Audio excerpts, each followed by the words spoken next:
नमस्ते दोस्तों, welcome back to our channel जहां पे हम डीप डाइव करते हैं मोस्ट थ्रिलिंग इंडियन माइथोलॉजिकल और मिस्ट्री नॉवेल्स के ऊपर। आज हम डिस्कस करेंगे द हिडन हिंदू की चैप्टर 13 क्लासिफाइड ट्रांसफॉर्मेशन और चैप्टर 14 डेथलेस वॉरियर्स। रेडी हो जाइए क्योंकि ये चैप्टर्स काफी एक्शन पैक्ड हैं और सस्पेंस से भरा हुआ है। अगर आपने पीछे की चैप्टर्स की वीडियो नहीं देखा है तो जरूर देख लेना, नीचे डिस्क्रिप्शन बॉक्स में मैंने लिंक दे दिया है। और आप लोगों से एक बहुत ही इंपॉर्टेंट बात बोलना था कि आप लोग मेरे वीडियोस तो देख रहे हो पर चैनल को सब्सक्राइब नहीं कर रहे हो। अगर आपने कर दिया तो थैंक यू, और अगर आपने नहीं किया तो प्लीज कर देना, मुझे और भी अच्छा कंटेंट बनाने के लिए मोटिवेशन मिलेगा। तो चलिए आज की कहानी शुरू करते हैं। चैप्टर 13 में हम एक मिस्टीरियस एनवायरनमेंट में है जहाँ एक एक्शन सीक्वेंस शुरू होता है। हमें पता चलता है कि एक इंसान आर्म्ड विथ हाईटेक गैजेट्स और वेपन्स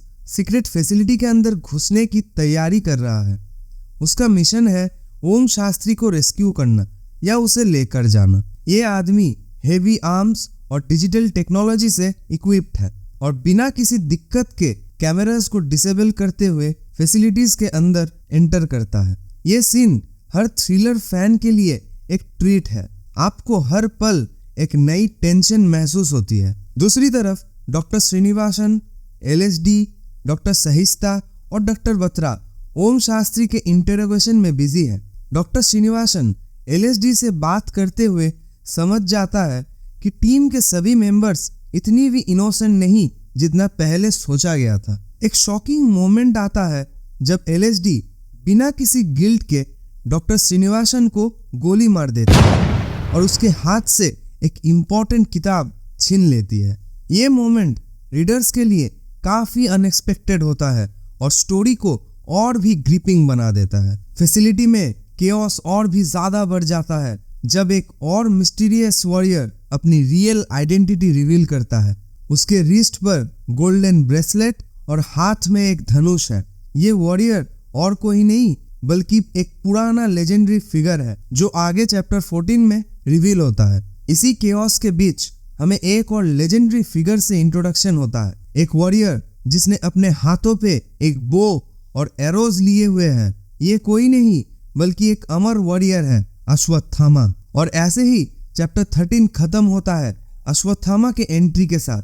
आगे देखते हैं होता है क्या। चैप्टर 14 के स्टार्टिंग में रिवील होता है एक और लेजेंडरी कैरेक्टर, परशुराम, एक अमर योद्धा और विष्णु के अवतार्स में से एक। परशुराम और अश्वत्थामा दोनों इमोर्टल्स हैं जो अब ओम को बचाने के लिए फैसिलिटी में आए हुए हैं। तो अगर अभी तक आप लोगों को वीडियो पसंद आया तो प्लीज वीडियो को लाइक एंड शेयर कर देना और चैनल को सब्सक्राइब कर देना ताकि हम आपके लिए और भी अच्छा कंटेंट बना पाए। फैसिलिटी के अंदर LSD और परिमल ओम को ले जाने की कोशिश कर रहा है। इसी बीच परशुराम और अश्वत्थामा अपने ट्रेडिशनल वेपन से गार्ड्स को न्यूट्रलाइज करते हुए आगे बढ़ रहे हैं। उनका कॉम्बैटिव पावर्स फैसिलिटी के मॉडर्न सिक्योरिटीज के आगे अनबीटेबल लगता है। परिमल और LSD जो पहले से एकदम नादान लग रहे थे वो भी इतना खतरनाक निकला। परिमल ने अभिलाष को भी मार डाला और ये दोनों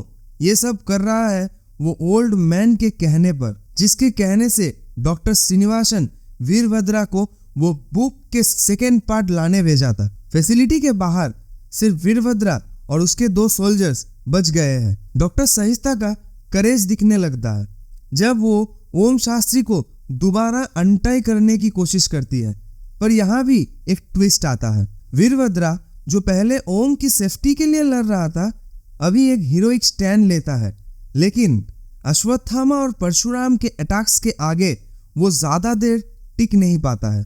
एक इमोशनल मोमेंट आता है जब वीरभद्रा अपनी लास्ट ब्रेथ ओम के सामने लेता है और वो मर जाता है। LSD को एक और कमांड मिलता है, ओम को जिंदा ले आना और शाइस्ता और बत्रा को मार देना। ये मोमेंट काफी इंटेंस होता है जब LSD एक साथ 2 गन से उन पे फायर करती है। डॉक्टर बत्रा तो अपने रिफ्लेक्सेस के वजह से बच जाता है, लेकिन ओम अपने आप को सेक्रीफाइस कर देता है शाइस्ता को बचाने के लिए। ओम के पीठ में गोली लगती है और वो जमीन पर गिर जाता है। फिर आखिर में LSD शाइस्ता को भी मार डालती है। क्लाइमैक्स का वक्त आता है जब परशुराम अपना फरसा या एक्स थ्रो करता है परिमल को रोकने के लिए, लेकिन दरवाजा बंद होने की वजह से वो फेल हो जाता है। एलएसडी परिमल और ओल्ड मैन को एक सीक्रेट पैसेज के जरिए निकाल ले जाती है, लेकिन परशुराम और अश्वत्थामा ने अब उन्हें ढूंढने का मिशन अपने हाथ पे ले लिया है। ये दोनों चैप्टर्स माइथोलॉजी और मॉडर्न टेक्नोलॉजी का एक इंटेंस कॉम्बिनेशन दिखाता है। परशुराम और अश्वत्थामा जिनके बारे में हम माइथोलॉजिकल टेक्स्ट बुक में पढ़ते आए हैं, वो अब एक मॉडर्न सेटिंग में एंटर करते हैं और ओम जैसे कैरेक्टर्स के लिए एक लाइफ चेंजिंग एक्सपीरियंस क्रिएट करता है। इमॉर्टलिटी, स्पेशली अश्वत्थामा और परशुराम का रोल हिंदू माइथोलॉजी का एक फैसिनेटिंग पार्ट है। ये दोनों कैरेक्टर्स जिन्होंने महाभारत और रामायण में एक सिग्निफिकेंट रोल प्ले किया, अभी भी जिंदा है और अपने मिशन को कंटिन्यू कर रहे हैं। चैप्टर 14 में अमर योद्धास के कॉन्सेप्ट को एक्सप्लोर किया जाता है और इसमें हमें दिखता है कि कैसे एंशिएंट मिथ्स और मॉडर्न डे पावर के स्ट्रगल्स को कंबाइन किया गया है। ये ओल्ड मैन जिसके कहने पे परिमल और एलएसडी ने सबको मार डाला, उसका नाम है नगेंद्र, जिसके बारे में हम और ज्यादा जानेंगे बुक 2 में। तो बने रहिए हमारे साथ इस कैरेक्टर के बारे में और भी ज्यादा जानने के लिए। तो आज हमारा द हिडन हिंदू के बुक 1 कंप्लीट हो गया, बट बहुत सारा क्वेश्चंस के आंसर्स रह गए जो क्लियर होगा जब हम बुक 2 को भी पढ़ेंगे। तो प्लीज चैनल को सब्सक्राइब कर लो और बेल आइकन को दबा दो ताकि अगले वीडियोस का नोटिफिकेशन सबसे पहले आपको मिले, और बने रहिए हमारे साथ बुक 2 को और भी अच्छे तरीके से एक्सप्लोर करने के लिए। तो चलिए मिलते हैं नेक्स्ट वीडियो पे। Thank you.